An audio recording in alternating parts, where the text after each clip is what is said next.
Once I found one of his secretaries opening my private correspondence.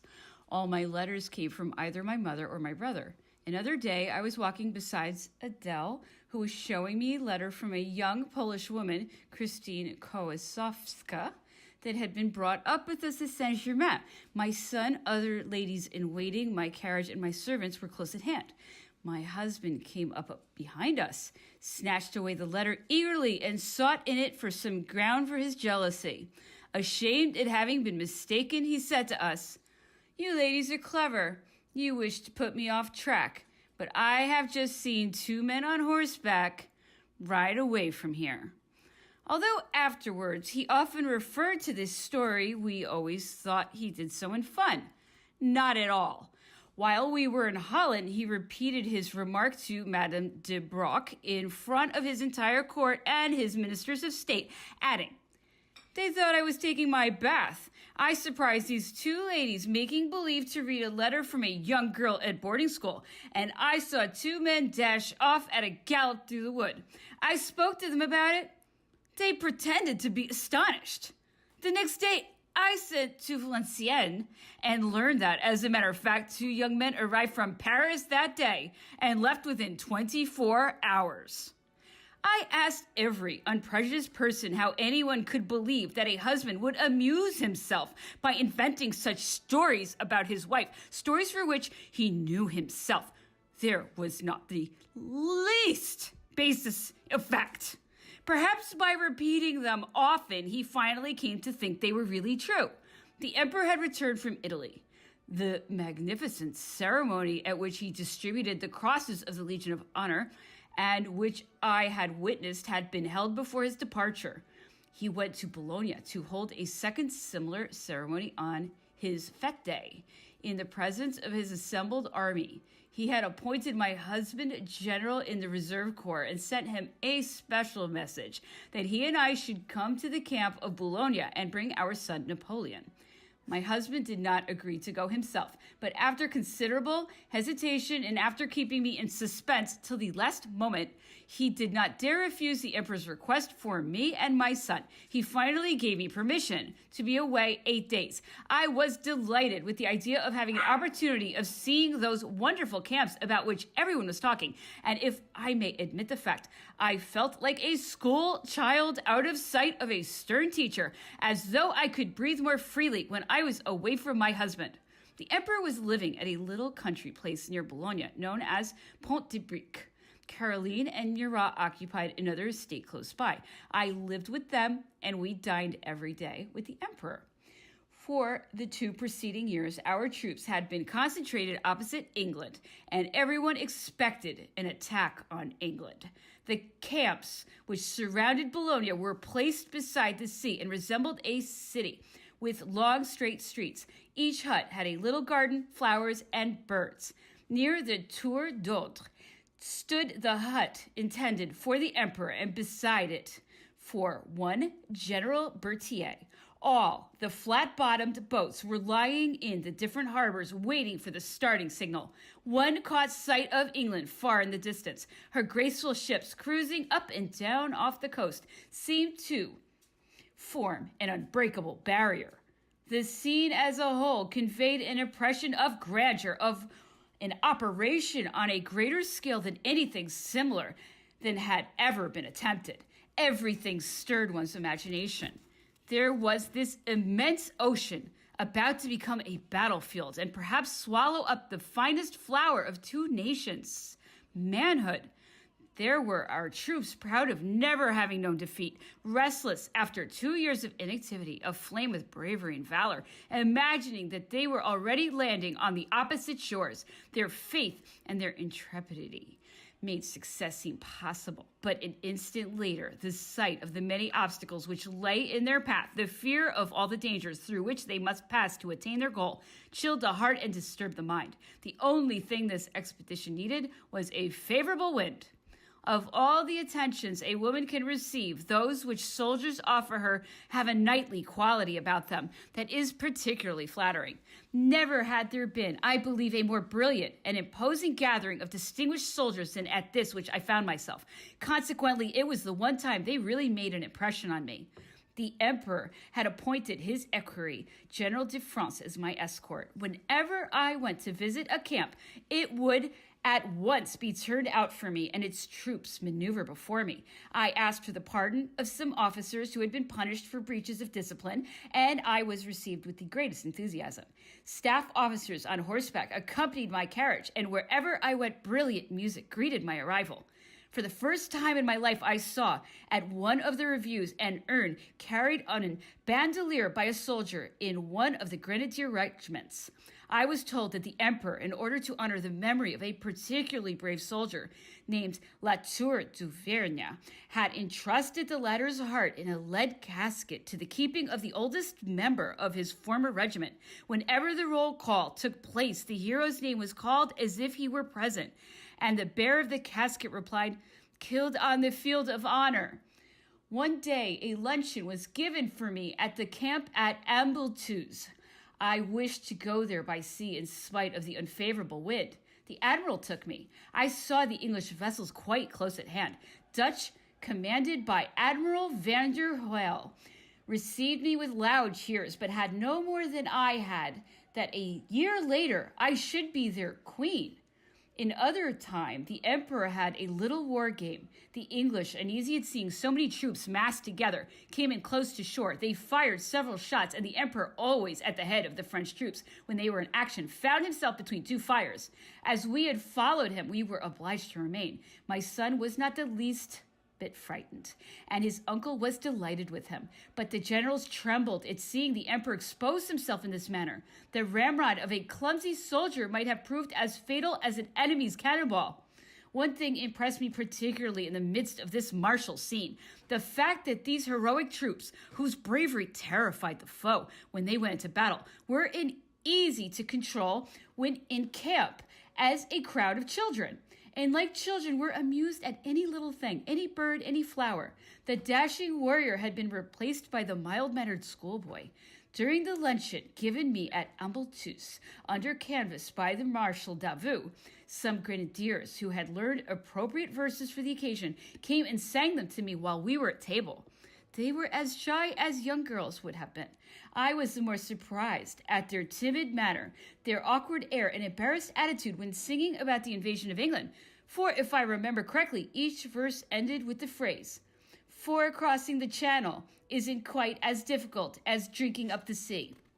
From the emperor's drawing room, we frequently caught sight of the soldiers on guard duty who would gather on the lawn that encircled the house. One of them would take a violin and give his comrades a dancing lesson. The beginners studied the steps and figures attentively, while the more advanced pupils were able to complete an entire quadrille.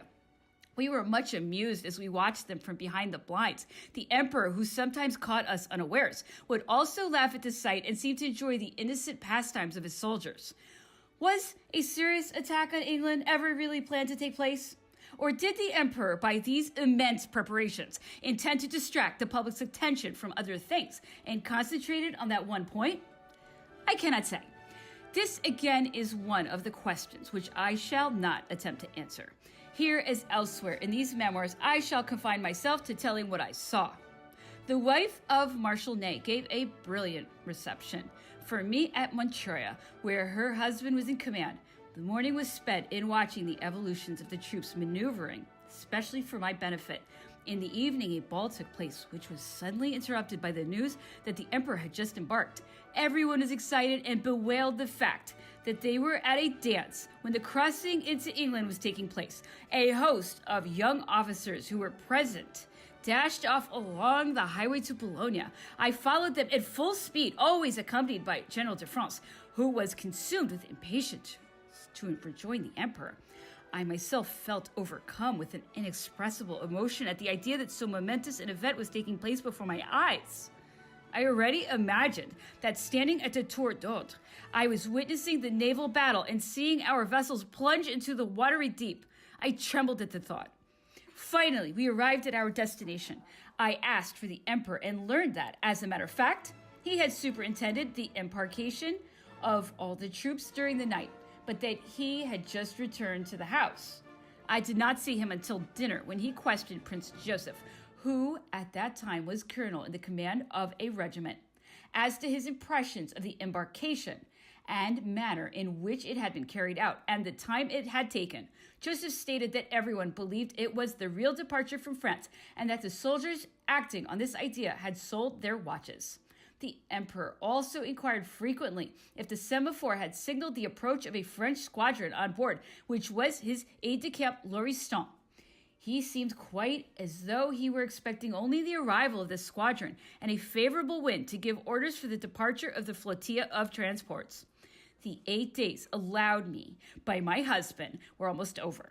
I hesitated to remain 24 hours longer. The emperor, who wished me to witness some combat between his ships and the English vessels, was anxious for me to stay on. I resisted so energetically that he said crossly, "Then you are free to go, madame, since you fear offending your husband more than you do displeasing me." With these words, he left me abruptly. I did not know what to do. To return under such conditions would have been most disagreeable. Joseph, who was present, told me that it was out of the question to leave the emperor so annoyed. It was the first sign of impatience he had ever shown toward me, and I was much concerned over it. I decided to remain a day longer. When he saw me the next morning, the emperor, satisfied with my having yielded to him, spoke to me with truly fatherly kindness, saying, "You really are too afraid of your husband. He is only unreasonable in his demands because you allow him to take an unfair advantage of you. A good woman has always the rights which her virtue confers on her." I went through Dunkirk and through Calais. Everywhere I saw handsome regiments pass by, and I felt the more regret at leaving this brilliant army when I thought with terror that a few days later it was to be exposed to the most appalling dangers. On all my trips, I had caught sight of Monsieur de Flahault, accompanying my carriage with the other officers. In the evening, also, when we were the guests of Caroline, we had sung together, but we had never been able to talk alone, although I was well aware that he was eager to speak to me. I returned to Saint-Amand, delighted with my trip and full of the sights I had beheld. I described them in detail to my husband. He listened coldly to my account and was not in the least grateful to me for having preferred to return home rather than witness the naval combat. The more enthusiastic I became in my narrative, the more annoyed he seemed to be. We were expecting daily to receive news of the crossing to England when we suddenly saw all the troops come back through the place where we were living, hurrying by forced marches to the Rhine. Austria had broken the peace and declared war. We returned to Paris in order to see the emperor before his departure for Germany. He took Murat with him and appointed my husband governor of Paris in the place of Murat. Louis was again annoyed. "He had better not expect that I shall agree to everything the way Murat did," my husband said to me. "My brother perhaps expects that I shall make myself unpopular as governor and adopt as stern measures as those as employed to keep order in the days of the Duc d'Enghien." "If you are asked to do things that are distasteful to your sense of honor," I replied, "you can always refuse. But as things are at present, how can you decline to help your brother? My health does not allow me to make myself useful. Otherwise, I should be in the army. But I'm not well enough for that." Nevertheless, Louis accepted the appointment. In spite of all of his objections, he was dominated by the emperor's will. It was Napoleon who had brought him up, perhaps somewhat too severely, and my husband had kept from his early days a sort of fear which prevented his contradicting the emperor to his face. As a result of his early training, Louis lacked the self-confidence which would have allowed him to express freely his decided nature.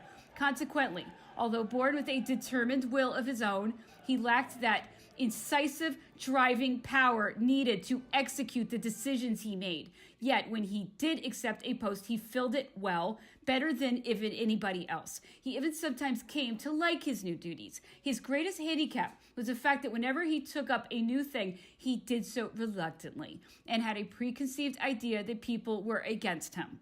The emperor's genius showed itself in the smallest as well as in the greatest matters. My husband sometimes repeated to me orders he had given which showed his prodigious memory. If he asked to have reinforcements sent him, he would himself indicate the number of officers and men available as well as the different points where they were stationed. If he met isolated soldiers belonging to different divisions on their way to join the regiments which were marching toward the Rhine, he knew exactly where each regiment was to be at a given day and indicated their eventual destination and how to reach it. While I was at Bologna, my mother had been taking the waters at Plombières. During the war, she went to Strasbourg to be close in touch with the emperor. She informed me before her departure that the police had discovered my husband's spy system, and the emperor had reproved Louis seriously in regard to it. I have already referred to it on different occasions. The most curious fact, however, and one which I did not know at the time, was that 5 or 6 young men in Paris were constantly being followed in order to discover which one of them was my lover. They were selected from among those with whom I danced the most frequently, as I never received any man at home. The spies had not been able to discover a single thing. What evidence could they have found against me? But it was likely that my name was frequently mentioned in low-drinking places where such informers gather. Was it likely to be spoken respectfully when even my husband did not respect it? I tried to find something that would distract my mind. The best way seemed to me to succor those who were in need. I took advantage of my husband's position to have many poor people admitted to the various hospitals. I accepted the post of president of the Asile de la Providence. I took over several beds at the old people's home at Saint-Perrine. I attended the meetings of the Maternal Society presided over by Madame de Pastoret. But although these occupations provided relief from my worries, I was unable to find any surcease from the anxiety caused by public events. War had begun. Not a day passed without the arrival of a messenger bringing news of some brilliant glory. The idea of the dangers which threatened the person of whom I thought all too often showed me how much I cared for him and dimmed my joy. When a dispatch arrived, I trembled lest it contain his name. One day he was mentioned for distinguished conduct, another time for having received a wound. Fortunately, I was alone when I received the news. The acuteness of my emotion was too great to allow me to imagine that it was purely the result of a friendly concern for his safety. When I saw the woman whom I believed to be in love with him, apparently calmer than myself, I was furious with her. When I saw her sad and downcast, I felt attracted to her and forgave her the moments of anguish which she so often inflicted on me. Our victorious troops had pressed forward up to the very gates of Vienna itself, when Prussia assumed a hostile attitude toward us. My husband received orders to go to Nijmegen and take command of an army of observation. His departure touched me, for after all, he was the father of my children. How could I fail to forgive him and wish him Godspeed? He was about to be in danger. I often received letters from him. War did not break out where he was stationed, and he traveled about in Holland. He received the most flattering attention, but hastened to return home in spite of instructions to remain at his post. My mother sent me the letters she received from the emperor. They were laconic, but often spoke of what was about to happen and the successful exploits of his troops. The emperor wrote me once from Vienna that he expected my son to prove worthy of the lofty destiny which fate had held in store for him. After the Battle of Austerlitz, the emperor asked my husband to have the little boy sent to him so that he could show him to the victorious army. The request was refused. About this time, the emperor created the kingdoms of Bavaria and Württemberg and the Grand Duchies of Baden, Hesse-Darmstadt, Nassau, and Berg. On his return to Munich, he decided to marry my brother to the Princess Augusta of Bavaria, daughter of the king. My mother had left Strasbourg and joined the emperor in Munich. She wished to have me meet her there. My husband would not allow me to leave, and this refusal caused me one of the greatest disappointments I have ever experienced. Eugène was ordered to go to Munich without knowing the reason for his journey. A few days later, he was adopted by the emperor as his son and married by the Prince Primate to a most lovely and noble-minded princess. On this occasion, the emperor wrote me a letter containing the following flattering sentence. The Princess of Bavaria possesses many good qualities. You will find her in every way worthy to be a sister to you. In connection with this wedding, he had to face several family quarrels. Murat and his wife were unwilling to attend. Following his last brilliant campaign, Murat would not suffer a younger man to take precedence at court over him. He broke his sword on hearing the news that the emperor had adopted my brother. Already, Eugene's appointment as Viceroy of Italy had angered him greatly. Caroline was indignant over such an advantageous match for a family she did not consider related to her. On her return, she spoke to me frankly and admitted at Munich she had advised her brother, the emperor, to obtain a divorce in order to marry the Princess Augusta himself. The latter would have been just the wife for Napoleon, according to Caroline, but she was obliged to obey her brother's commands and did so with the most obvious reluctance.